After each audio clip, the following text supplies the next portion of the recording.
Here we go. This is the first video on this channel. Now, as you can see from what's behind me, it's mainly going to be an automotive based channel. So there's a lot to see and a lot to show. So I'll get into it starting with this go-kart. So this go-kart that we've just picked up is a Birrell Art Easy Kart. It originally came with an Miami engine on it, but the previous owner took it off to build his other go-kart with.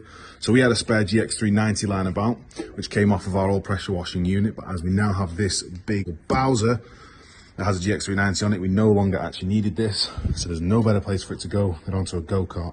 Now, I'm struggling to find any information on the internet about how people actually mount the GX390s into these go-kart chassis that weren't meant for them. So I'm learning as I go. Now, as you can see from around the unit, we are car guys. We enjoy cars, we've worked on a lot of cars, but we've never actually done a go-kart. So we're gonna be learning as we go. So don't berate us in the comments saying you don't know what you're doing, because that would just be the truth, and the truth hurts. We don't know what we're doing.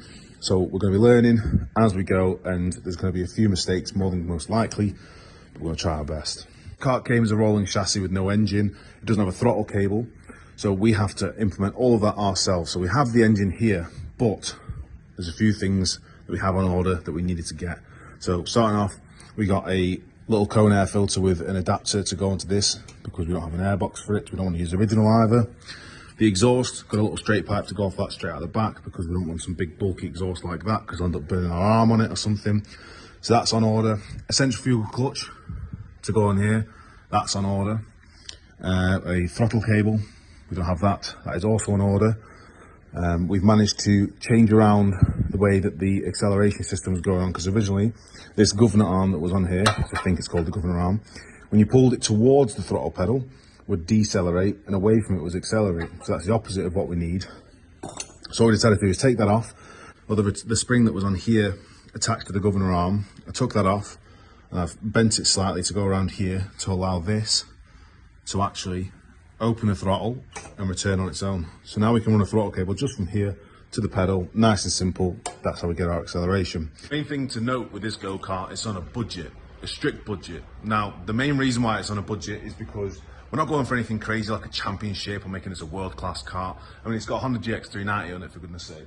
It's not a race engine, never going to be a race engine. The money you'd have to pour in that to make it compete with anything like a two-stroke Miami or a Rotax Max is just nothing we're willing to do. So it's a bit of fun in our downtime. We thought we'd bring you along for the ride, and I'm going to show you everything that we need to do to get into getting it right. But one of the things that we need to do to make sure we can keep this axle rather than buying a new one is we have to mill out a new woodruff key section. So this is a woodruff key indentation. This is the key that sits in it, and then you've got your sprocket carrier that has the same indentation on this side, and that slides over and carries your sprocket. Now we need this on the inboard section of this axle because of the inherent size of the GX390. That's the only way that we're going to get drive from the engine to the axle. So we're going to have to mill out right about there a new woodruff key section for it to sit in so we can mount the sprocket on the inside. So that is a very important task. A very important task is actually mounting the engine itself. So at the minute we've got it on some Indian Stone sets. We're sitting about 40 mil above where the chassis is. Now the main reason why we're sitting so high above the chassis is because where this side pod is, there is basically no clearance between the engine and where this goes. It's as far out as the side pod can go on its little stirrups, plus where the rear wheel sits. So we're gonna have to raise it up a bit to about where it's sat now on a plate that allows it to be sitting above this so we don't have to cut into the side pod.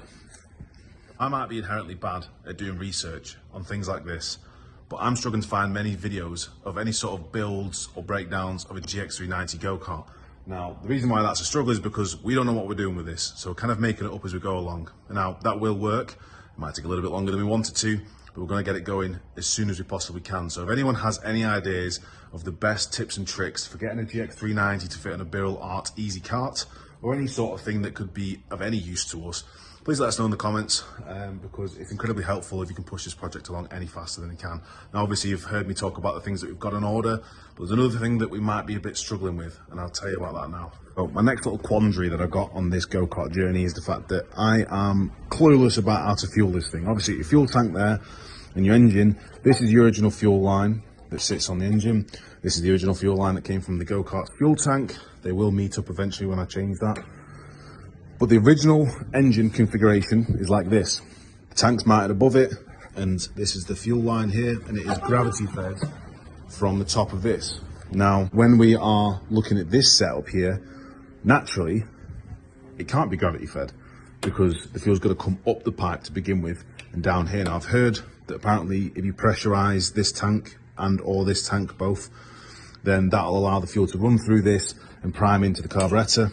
But whether or not after the pressurization is released from in here, it will still flow like a siphon, I'm unsure about. So we are going to get everything together eventually once all the parts come, set it up just as that, and see whether or not the engine will run and run under load with just that as a system. But I've also heard things about fuel pumps that are called pulse pumps.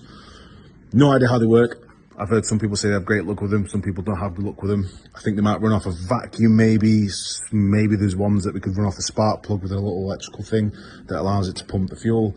I could be overthinking it, but we'll find out. Another thing is the fact that I am 22 stone. I might even be a little bit more now, so I do need to cut some weight. But until then, I've got to think about how I'm going to fit in this in the meantime. So the go-kart originally came with this seat.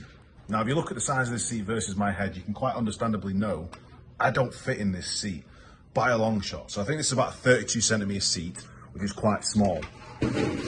Now, that would be fine, just get a bigger seat, just buy a bigger seat, it's all right. But the chassis legs that the seat mounts to is only 35 centimeters themselves. So that's a problem on the basis that I don't even fit between the chassis legs. What I have to do is two options.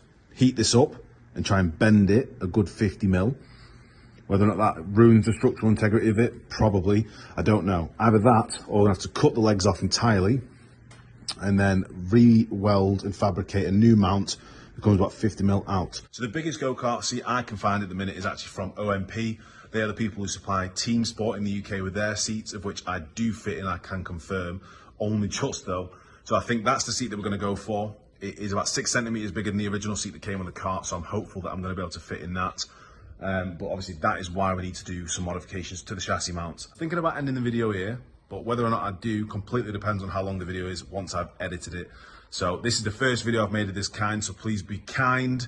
It will improve over time. We might get some better camera equipment. At the minute I'm just filming on my phone, but this go-kart's gonna be pretty cool. So if there's another clip after this, then you know that we've waited for the go-kart parts to come in and we're gonna start mocking things up and getting things running.